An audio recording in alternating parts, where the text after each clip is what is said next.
이 말씀 에베소서 1장 17절, 18절, 19절을 한번 다시 봉독하겠습니다. 우리 주 예수 그리스도의 하나님 영광의 아버지께서 지혜와 계시형을 너희에게 주사 하나님을 알게 하시고 너희의 마음의 눈을 밝히사 그의 부르심의 소망이 무엇이며 성도 안에서 그 기업의 영광의 풍성함이 무엇이며 그의 힘의 위력으로 역사하심을 따라 믿는 우리에게 베푸신 능력의 지극히 크심이 어떠한 것을 너희로 알게 하시기를 구하노라. 아멘. 할렐루야. 계속해서 에베소 성도들을 위한 바울의 기도, 에베소 성도들을 위한 바울의 기도라는 제목으로 하나님 말씀을 전하도록 하겠습니다. 어제 18절에서 부르심의 소망에 대해서 말씀을 드렸습니다. 너희의 마음의 눈을 밝히사 그의 부르심의 소망이 무엇인지를 알게 해달라. 사도 바울이 에베소 성도를 위해서 기도했습니다. 너희의 마음의 눈을 밝힌다는 것은 우리에게 지혜와 계시형을 주시는 것과 관련된 것이라 했습니다. 그리고 결국 그의 부르심의 소망은 어제 말씀드렸지만 바로 성도 안에서의 그 기업의 영광의 풍성함, 하나님 나라에 이제 하나님께 받을 상속, 그 상속과 관련된 것이라 했고, 결국 하나님 말씀을 통해서 보니까 그 부르심의 소망은 바로 이 세상에 속한 것이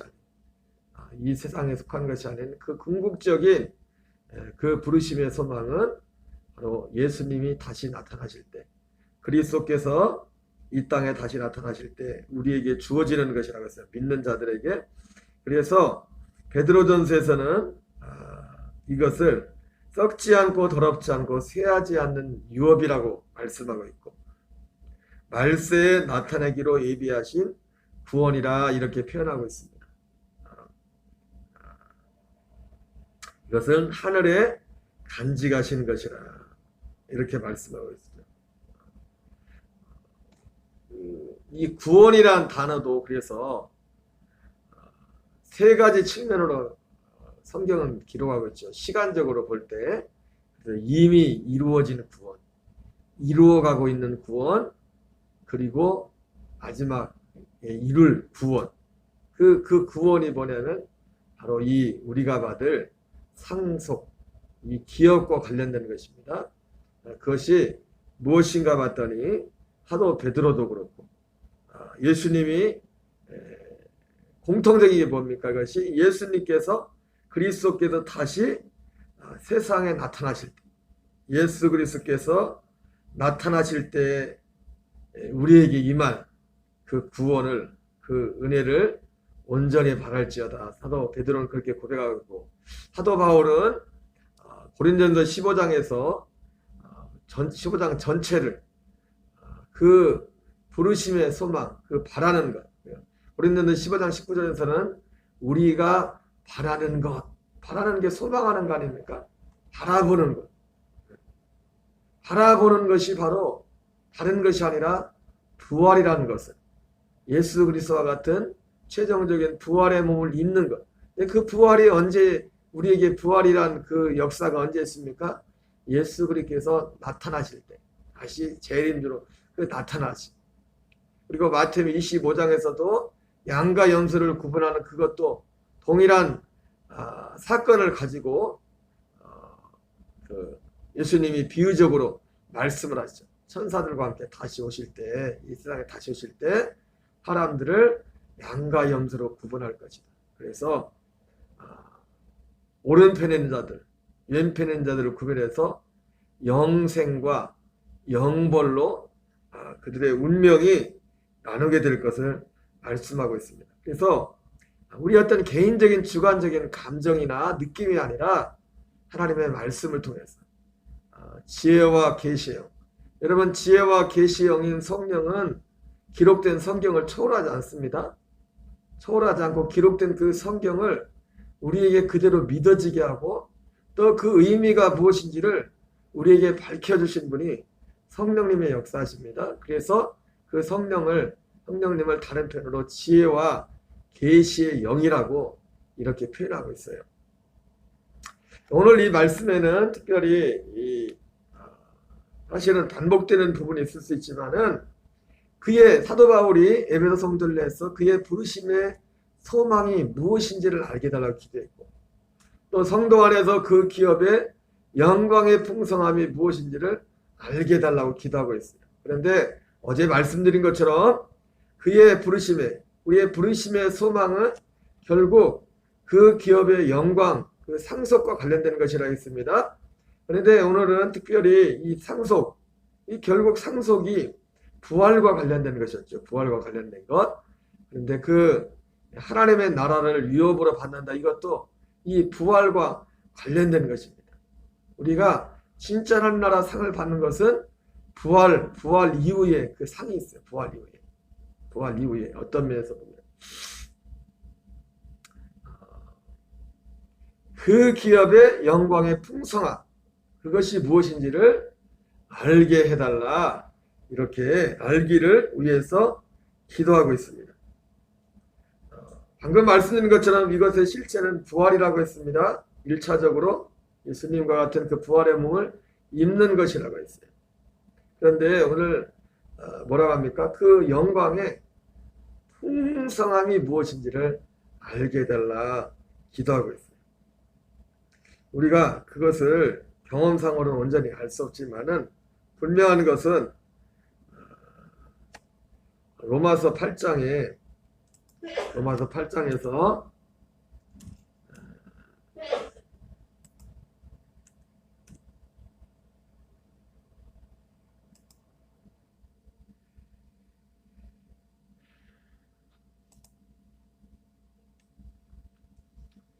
8장 17절부터 한번 읽겠어요. 시작. 자녀이면 또한 상속자 곧 하나님의 상속자요 그리스도와 함께한 상속자니 우리가 그와 함께 영광을 받기 위하여 고난도 함께 받아야 할 것입니다. 여기서 상속한다는, 여기서 상속이라는 말이 나오죠. 그죠? 금방 이 에베소서 1장 지금 18절에 그 기업의 영광의 풍성함, 그 기업과 관련된 것이 상속과 관련된 것입니다. 상속, 하나님 나라를 상속받는 것인데, 이 로마서 8장 17절을 읽다 보면은 이 성경에서 딱 같이 오버랩되는 장면이 있습니다. 뭐냐면 여기 보니까 자녀이면 또한 상속자고 하나님의 상속자요 그리스도와 함께한 상속자니, 그리스도와 함께한 상속자라고 했어요. 그리스도와 함께한 상속자. 우리가 그와 함께 영광을 받게 하여 그리스도와 함께한 상속자라. 이거와 비슷한 어떤 그 장면이 딱 떠오르는 것이 요한계시록에 예수님이 재림하신 후에 똑같죠, 그죠? 이 상속은, 온전한 상속은 언제 일어나냐면 예수님의 재림 후에 일어나는 겁니다. 재림 후에. 우리가 죽어서 낙원천국이라 거기 가서 가는 것은 어떻게 보면 대기 장소, 진짜 상 받는 데는 언제 상을 받느냐, 상속을 받느냐, 하나님 나라를 아직 부활의 몸도 입지 않았어요, 그죠? 예수님 같은 부활의 몸을 입는 그날이 이제 하나님 나라를 상속받는 날인데, 온전히 요한계시록에서 예수님이 재림하시고 나서 천년 왕국이라는 것이 있죠. 그때 그들이 그리스도와 함께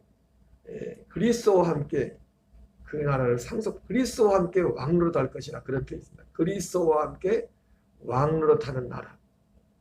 근데 그때는 어떻습니까? 부활의 몸을 입고서 그리스도와 함께 왕노릇 하는 나라. 그것이 상속입니다. 상속받는. 그러면서 사도 바울이 우리가 그와 함께 영광을 받게 하여 고난도 함께 받아야 할 것이니라.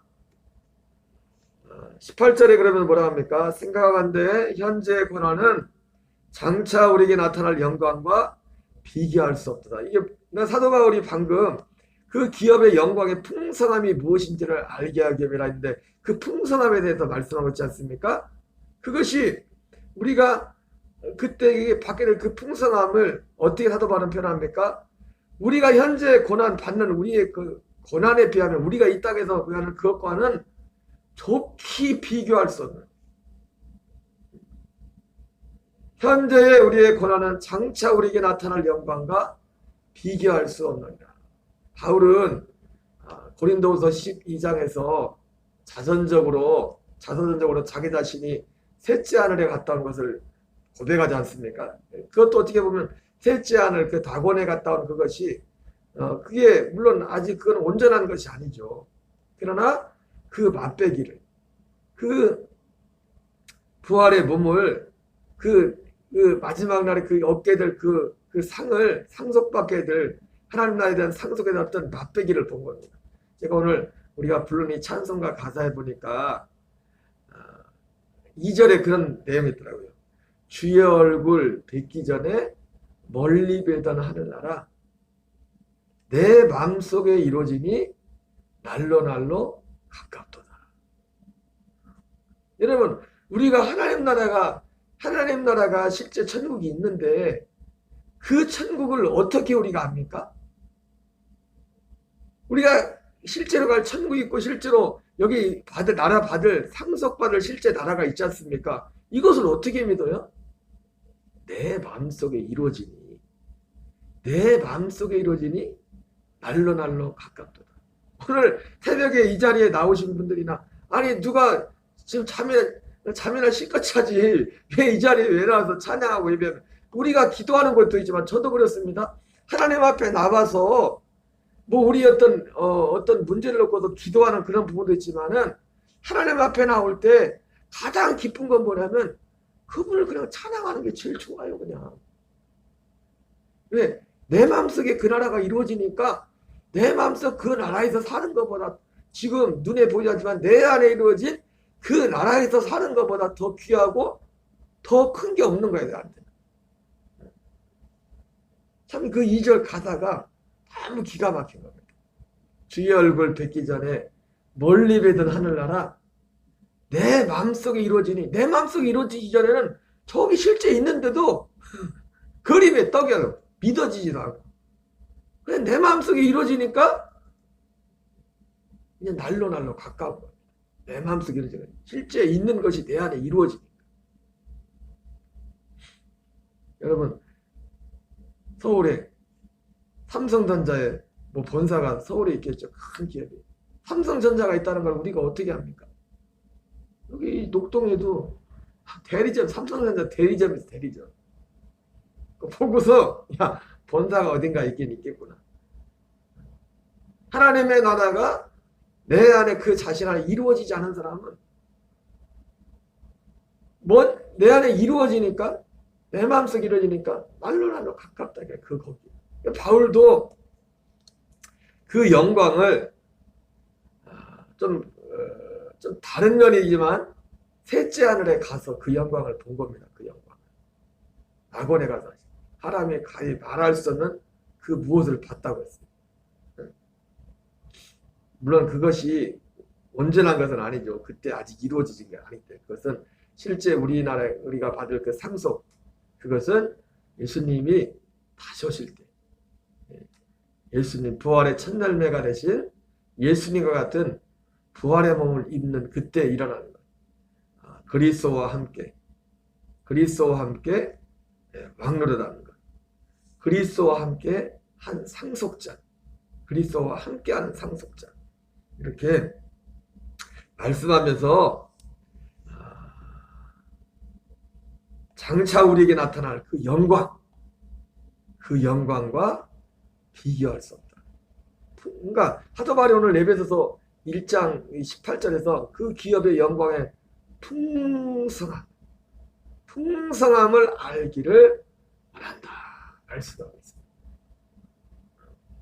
자, 그런데 중요한 것은, 자, 이러한 것이 방금 말씀드렸지만은 이 풍성함, 그때 이루어질 그것은 우리가 생각하는 것보다 엄청 큰 겁니다. 우리가 만약 하나님 앞에 어떤 상을 받는다면 상 받는 이유가 있을 거 아닙니까? 그 이유에 비해서는 여기 말씀도 그러면 우리가 받는 고난에 비하면, 우리가 받을 상에 비하면 우리가 받을 우리가 받는 고난은 아무것도 아니라는 거예요. 사도 바울 우리 표현은 그런 표현 아닙니까? 자, 그런데 한 걸음 더 나가서 우리가 이 장차받을 그 그리스도의 상속받을 그 하나님의 나라의 영광의 풍성함을 알려면 어떻게 해야 돼요? 방금 찬양 가사처럼 내 마음속에 그것이 먼저 이루어져야 돼요. 내 마음속에. 그 영광의 풍성함을 알려면 그때 가보면 알겠지. 그게 아니라 내 마음속에 이루어져.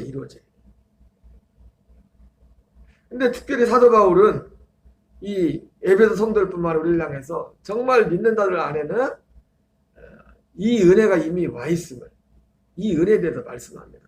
고린전서 2장에서 우리가 지혜와 계시형에 대해서 말씀하면서도 말씀을 드렸지만은 그 지혜와 계시형이 성령이시라고 했죠. 그죠?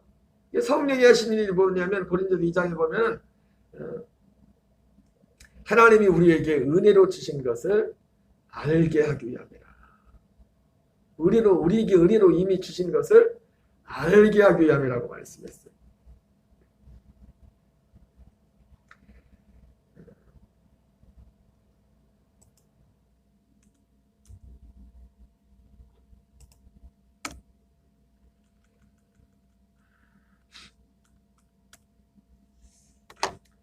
자, 우리가 이 그리스도의 영광의 풍성함, 상속의 풍성함을 알려면 이것은 방금 맞지만 이것은 이 실체는 부활이라고 했습니다.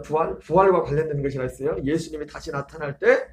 그러나 그 영광의 풍성함을 하나님은 그때 가서만 알기로 한 게 사도 바울을 기도한 것은 그때 가면 다 알죠. 그러나 지금 그 영광의 풍성함을 알기 원한다고 했어요. 그 기업의 영광의 풍성함을 어떻게 알아요? 아까 찬송 가사의 비밀이죠. 내 마음속에 이루어진. 내 마음속에서 그것을 이루어야 돼. 내 마음속에 이루어진. 내 마음속에 이루어지는 그 약속이 곧 복음이지 않습니까? 로마서 6장 3절에서는 그 말씀을 하고 있는 겁니다. 여기도 부활이라는 말이 나죠. 부활은 우리가 예수님이 실제로 부활의 몸을 입은 것, 우리도 예수님 같은 썩지 않은 나중에 부활의 몸을 입을 것, 그것과 관련된 것이지만은 이 땅에 우리가 육체를, 썩어진 육신의 몸을 입고 있으면서도 그 그 부활의 몸을 입는 건 하지만 부활의 생명으로 살아가는 것. 그 부활의 생명으로 살아가는 그 사람은 내 마음속에 이루어지니 날로 가깝다는 것처럼 우리가 얻게 될 있게 될 그 부활의 몸에 대한 그 영광을 간접적으로 이 땅에서 경험을 하며 사는 겁니다. 그걸 알면. 로마서 6장에서는 그러한 부분들을 말씀하고 있어요. 우리 3절부터 같이 읽겠습니다. 시작. 무릇 그리스도 예수와 합하여 세례를 받은 우리는 그의 죽으심과 합하여 세례를 받은 줄을 알지 못하느냐. 그러므로 우리가 그의 죽으심과 합하여 세례를 받음으로 그와 함께 장사되었나니 이는 아버지의 영광으로 말미암아 그리스도를 죽은 자 가운데서 살리신 것 같이 우리로 또한 새 생명 가운데 행하게 하리 함이라. 원래 새 생명인데 생명이라고 되어 있네요. 새 생명 가운데서 행하게 하려 함이라.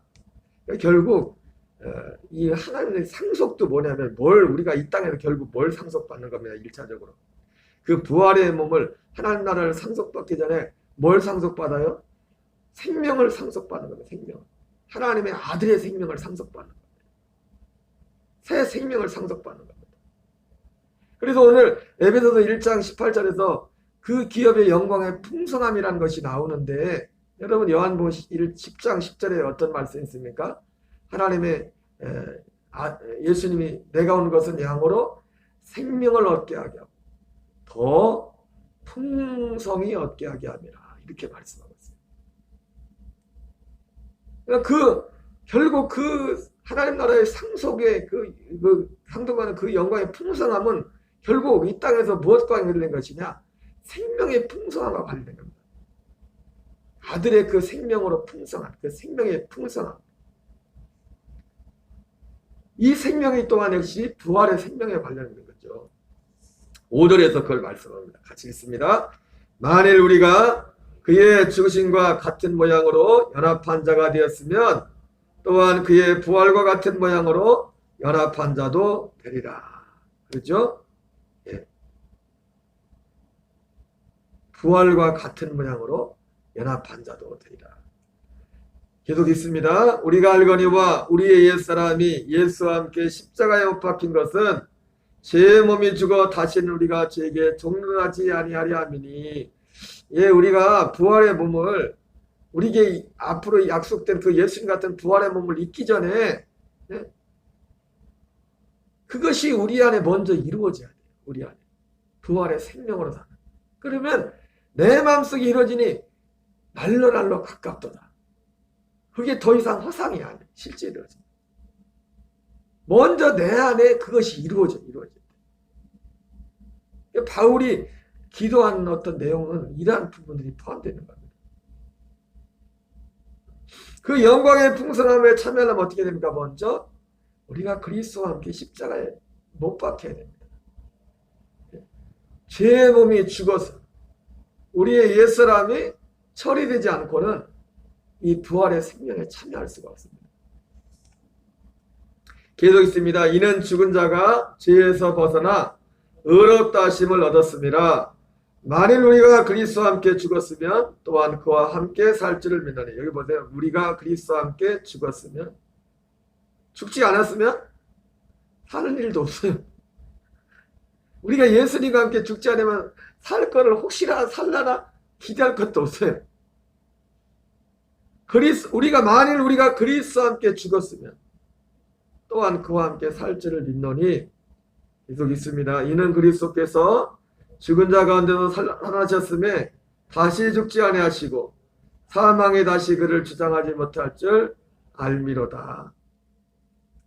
그가 죽으심은 죄에 대하여 단번에 죽으심이요 그가 살아계심은 하나님께 대하여 살아계심이니 이와 같이 너희도 너희 자신을 죄에 대하여는 죽은 자요 그리스도 예수 안에서 하나님께 대하여는 살아있는 자로 여길지어다. 예, 바로 오늘 바울이 기도했던 그 기업의 영광의 풍성함이 무엇인지를 알게 하기 위함이라 이렇게 말해요. 그 기업의 영광은 부활이라고 했습니다. 예수님이 다시 나타날 때 우리에게 임할, 믿는 자들에게 임할, 오른편에는 양들에게 주어질 그 상 부활의 몸을 입는 것이라 했습니다. 사도 바울 편으로는 그 부활의 몸이 각각 다 다르다고 했어요. 그게 상의 차이입니다. 부활의 몸을 입는 것이. 부활의 영광이 다르다고 했어요. 영광이. 그 풍성함을 그냥 알려면 어떻게 되냐? 바로 이 땅에 있을 때, 육신을 입고 있을 때 내 마음속에 이 부활의 역사가 있어요. 그러려면 너희도 너희 자신을 죄에 대하여 죽은 자요 그리스도 예수 안에서 하나님께 대하여 살아있는 자로 여길지어다. 이 생명을 얻고 이 생명을 풍성히 누리는 만큼 그 하나님의 영광의 풍성이 무엇인지를 알게 되는 것이 실제로. 우리는 저 멀리 있는 그 부활을 바라봐야겠지만 그것과 함께 지금 오늘 우리가 이 땅에 육체를 입고 있을 때 우리 육체 가운데 사도 바울은 고린도서 4장에서 그걸 어떻게 표현합니까? 우리 죽을 육체, 죽을 생명에 하나님의 아들의 생명이 나타나기 합니다. 우리를 날마다 죽음에 넘겨줘. 여러분 정말 내 안에 그게 믿어진다는 건 내 안에 그게 지금 이루어졌다는 겁니다. 내 마음속에 이미 이루어졌다는 거예요. 이루어진 그 생명이 언제도 멈추는 것이 아니라 이것이 풍성하게 오늘 이 한날도 이 은혜가 저와 여러분에게 충만하기를 또 이 은혜를 더욱더 삼아는 결국 우리의 믿음은 이겁니다. 믿음의 중심. 예수님을 믿는다는 것. 이게 예수님을 믿는 신앙생활입니다. 우리 주기도문으로 마치겠습니다. 하늘에 계신 우리 아버지여 이름이 거룩히 여김을 나라의 마옵시며 뜻이 하늘에서 이루어지는 것 같이 땅에서도 이루어지이다. 오늘날 우리에게 일용할 양식을 주옵시고 우리가 우리에게 죄진 자를 사하여 준 것 같이 우리의 죄를 사하여 주옵시고 우리를 시험에 들게 하지 마옵시며 다만 악에서 구하옵소서. 대개 나라와 권세와 영광이 아버지께 영원히 싸움나이다. 아멘. 주여 주여 주여. 살아계신 하나님 아버지 감사드립니다. 하나님 아버지 새벽도 우리를 기도의 자리로 불러주시고 인도하시고 주님을 찬양하며 예배하며 경배하게 하시니 하나님 아버지 감사드립니다.